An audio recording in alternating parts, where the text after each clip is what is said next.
Hello, everyone, and welcome to the Industry Matters podcast presented by VGM. Each episode, we feature conversations with leaders, innovators, advocates, and everyday people who are working to strengthen patient care, support business operations, and shape a sustainable future for the DME POS, CRT, home access, and broader home healthcare space.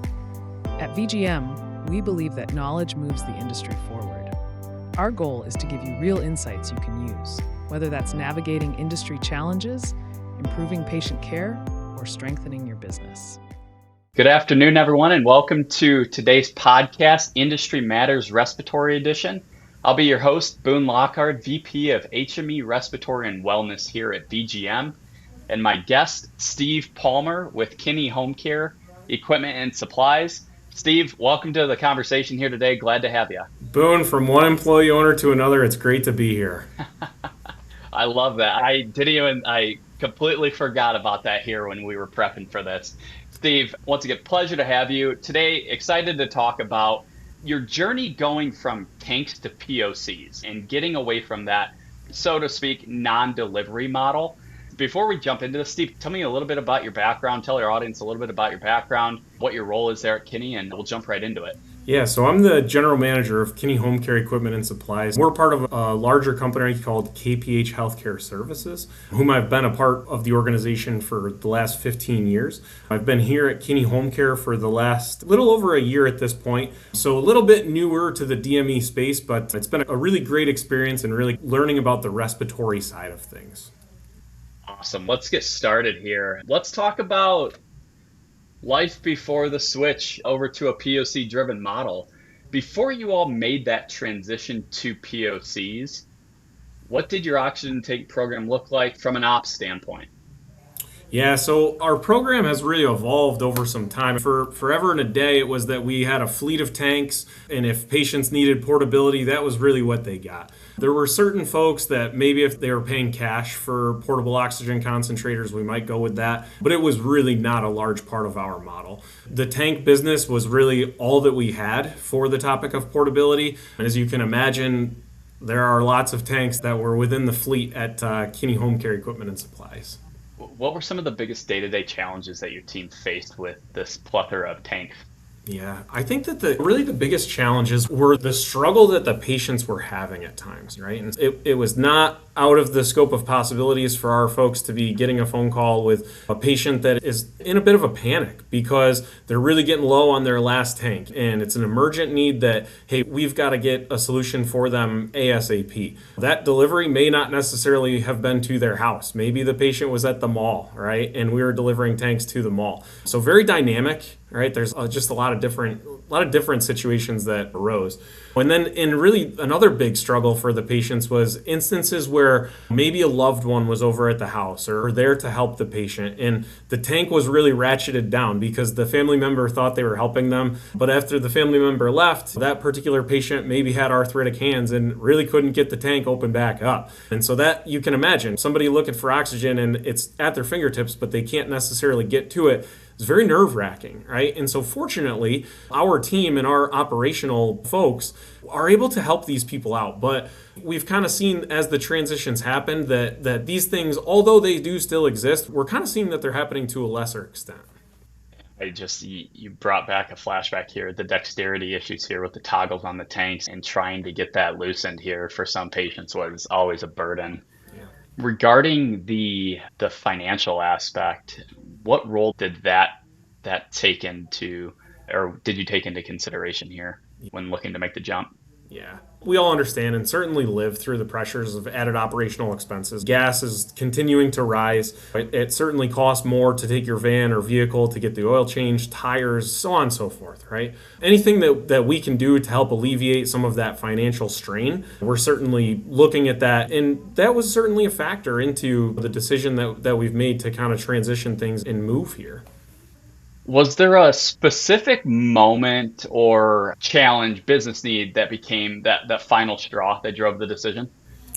Really, I think it was getting the opportunity to get the time to really put the financials in front of us and say, hey, does this make sense? And are our patients looking for this? So yes, we have a contingent of patients that are out there that were actively looking for this, but because of the way things had been in the past or the general landscape out there, it really just didn't make sense financially. After taking some time and really drilling into it, we've been able to say for ourselves, hey, if a patient is looking for this, does this make sense for us? And that was really the piece that we were able to make it work, and so we pulled the trigger here.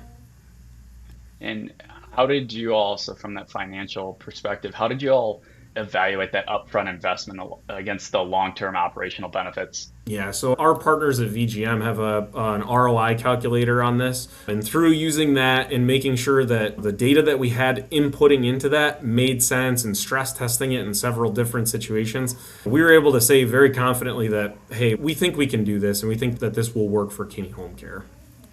Thanks for the plug for our financial calculator there on the oxygen of this. You had to identify that this was going to work from a financial perspective, clinical perspective on your end as well. But what role, if any, did your clinicians or your team play to help drive this adoption with a tank to POC model with your referral sources? Yeah, so they really played a critical role here. We have folks that maybe the prescription was not written sufficiently for us to dispense a POC. So we needed to go out and procure a prescription for exertion testing. Our clinicians were the folks that were doing that. And at times there were some difficulties that maybe presented because it was a change. But I can say very confidently that things have evolved well for us, and we've seen this be a very productive change. I think too, Boone, it provided a really nice opportunity for our clinicians to lift themselves for their scope of practice and really get us integrated into speaking to our providers on a higher level and making it so that our respiratory therapists are really seen on a more collaborative basis rather than a side provider, if you will. They're actively collaborating with the providers and not steering them, but certainly talking through how a prescription might need to be written or what they think the right move is on writing that prescription based on everything the doctor has at their disposal. I've always been a firm believer that us as clinicians can help drive that confidence here with referral sources. So exciting to hear that was your experience from your team's perspective as well. Yeah, absolutely. So you made the switch. Once you made that move to POCs, really, let's dive into what changed inside your business.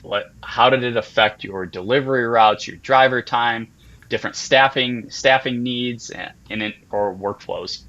Yeah, so it certainly made our driver time a little more efficient. And the reason for that is because the sheer volume of what the service technicians were needing to do on a daily basis or a weekly basis we're starting to see it trim down. And it will continue to trim down. And the hope by doing that is that we can repurpose and recenter and make ourselves more efficient at what we're doing. We've certainly seen cost savings as operational expenses are going up. We're able to make ourselves, just like I said, more efficient and find wins for ourselves as a result of this move. From a route optimization side of it, did you see any efficiencies gained there? I think efficiencies gained in just simply the volume, Boone. We have mobile delivery through Brightree that does a really nice job of optimizing the routes, and our drivers are tenured with us, and so a lot of these folks, they really know, and so they have the routes not by heart, so to speak, but they know where they're going. So I think it took the stress level down for our drivers because the sheer volume of what they needed to do was not necessarily there. So I think it's created for a little better environment for them in that sense, if that makes sense. Route optimization by decreasing needed routes, per se. Yep. Let's talk about partners in the space. Obviously, quite a few POC manufacturers in the market today. What went into that evaluation when you were searching for that right partner to best fit your organization? Yeah, it's a really good question. I really think that it really came down to which of our vendor partners was going to be a good partner for us, right? And who was it necessarily, maybe not the cheapest, right? But who's the value add that we have here? Who's going to be there to respond to us when we need something? The folks at Rhythm certainly presented themselves in such a way that, hey, with Rhythm Resolve now in the equation, we really think that this is something that we can go and get ourselves into, and should something go awry, we can confidently work with them and make things right. So that was a big piece for sure. And what really differentiated them when you made from the rest of the field when you made that decision?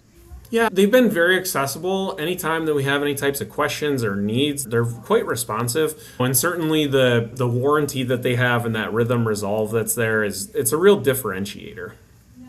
So obviously finding the right partner was critical for you all here in making such a large decision for your organization.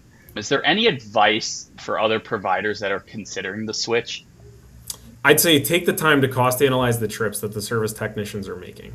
Understand what's being paid and what's being collected on those payments for the tanks and the contents of the tanks that are being put out there. The leases, the delivery charges, the hydrostatic tests, all of those added costs that really go into the tanks.